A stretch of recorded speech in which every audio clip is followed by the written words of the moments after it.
Dito sa likod ng bahay namin medyo mahangin-hangin. Sa loob medyo mainit.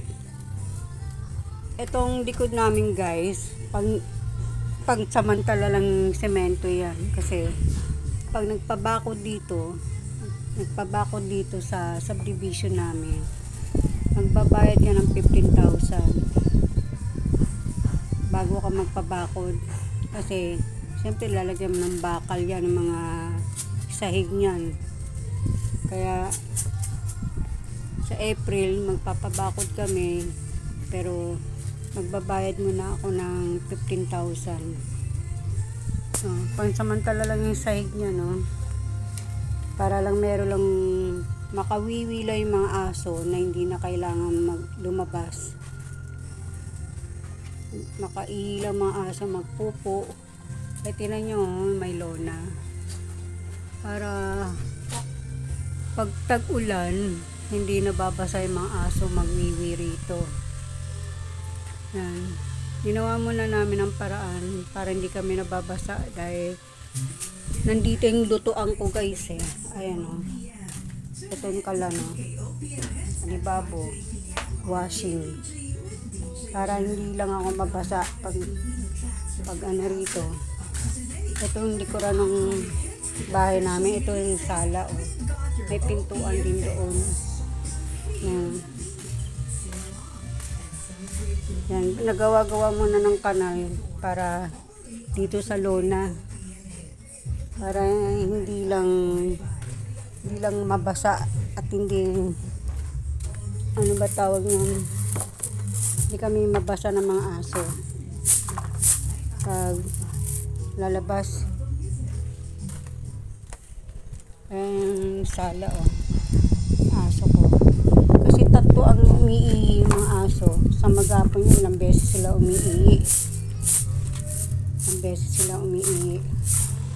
Kaya kailangan meron silang pwesto na iihian, magpupo. Yan. Kasi dito sa subdivision hindi ka pwede basta-basta guys magpabakod. Kailangan dito magbabayad ka ng 15,000 bago ka magpapasok ng mga materyales.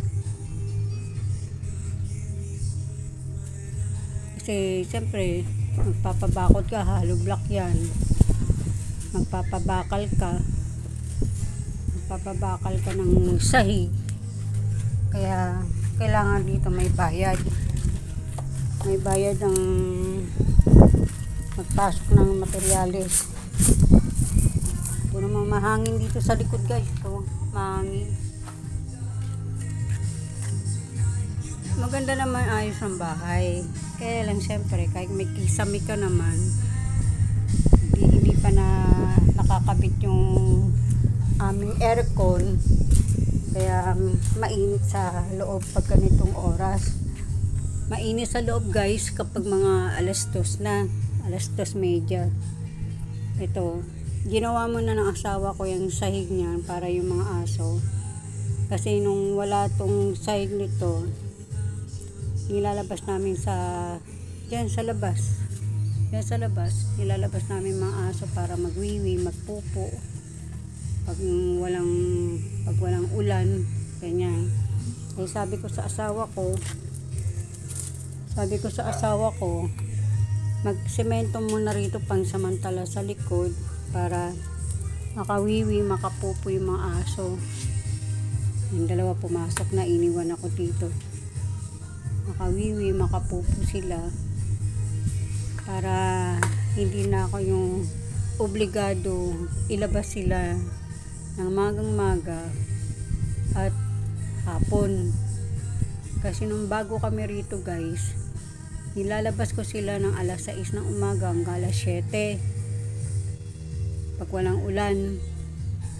Pag hapon, nilalabas ko sila ng alas 5.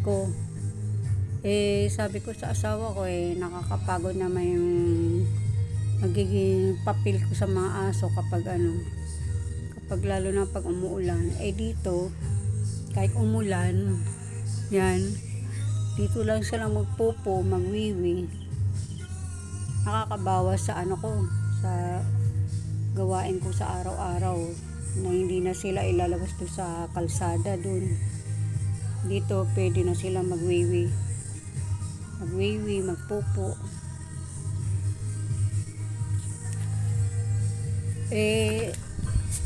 Sa totoo lang guys, ilan pa lang kami rito dito sa lugar namin, dito sa ito lang looban namin.